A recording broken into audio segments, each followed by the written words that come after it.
দেশে জ্বালানি তেল সরবরাহে নতুন অধ্যায়ের সূচনা হয়েছে। চট্টগ্রাম থেকে ঢাকা সহ দেশের বিভিন্ন পয়েন্টে ট্যাংকারের পরিবর্তে পাইপলাইনের মাধ্যমে জ্বালানি সরবরাহ শুরু হয়েছে। বাংলাদেশ পেট্রোলিয়াম কর্পোরেশন বিপিসির এই উদ্যোগের ফলে সময়সহ শত শত কোটি টাকা সাশ্রয় হবে বলে জানিয়েছেন সংশ্লিষ্টরা। চট্টগ্রাম থেকে শামসুল হক হায়দরের রিপোর্ট, ক্যামেরায় ছিলেন এনামুল হক। চট্টগ্রাম থেকে ঢাকায় জ্বালানি তেল পরিবহনের নতুন মাত্রা দিতেই উদ্বোধন করা হয়েছে পাইপলাইন প্রকল্প। শনিবার দুপুরে চট্টগ্রামের পতেঙ্গায় পদ্মা অয়েল কোম্পানির ডিপোতে এর উদ্বোধন করেন জ্বালানি উপদেষ্টা ফাউজুল কবির খান। প্রকল্প সংশ্লিষ্টরা জানায় 2018 সালে চট্টগ্রাম থেকে নারায়ণগঞ্জের ফতুল্লা পর্যন্ত 250 কিলোমিটারের পাইপলাইনের প্রকল্প হাতে নেওয়া হয়।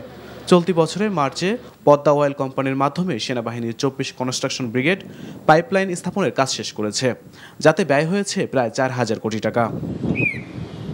এই পাইপলাইন 6 জেলার 15টি উপজেলা এবং 20টি নদীর নিচ দিয়ে স্থাপন করা হয়েছে, যা নিরাপদ রাখতে 3 স্তরের নিরাপত্তা ব্যবস্থা রাখা হয়েছে বলে জানায় প্রকল্প সংশ্লিষ্টরা।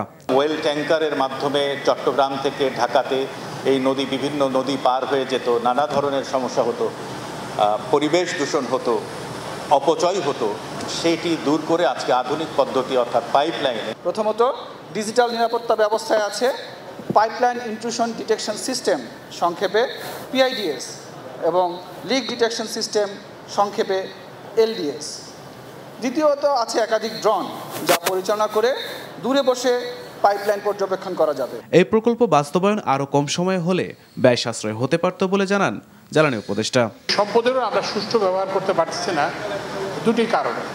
একটা হচ্ছে দুর্নীতি, আপনারা সবাই জানেন, আরেকটা হচ্ছে অপচয়ের কারণে। যদি আমরা দুর্নীতি কমাতে পারি, যদি আমরা অপচয় কমাতে পারি, যদি আমরা টেকনোলজিক্যাল প্রোগ্রেসকে এমব্রেস করতে পারি, তাহলে কিন্তু আমাদের এই যে বিপুল জনসংখ্যা আর জন্য গ্রোথ, এটা অ্যাচিভ করা এটা খুব একটা সহজ কাজ নয়।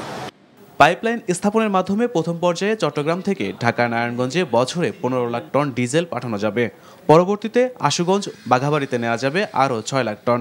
এই লাইনে 50 লাখ লিটার তেল পৌঁছাতে সময় লাগবে মাত্র 12 ঘন্টা, যা আগে লাগতো 48 ঘন্টা। ফলে বছরে সাশ্রয় হবে 326 কোটি টাকা। NTV news desk. বান্ডেল থাকলে প্রতি সেনমানিতে টাকা বাঁচবে।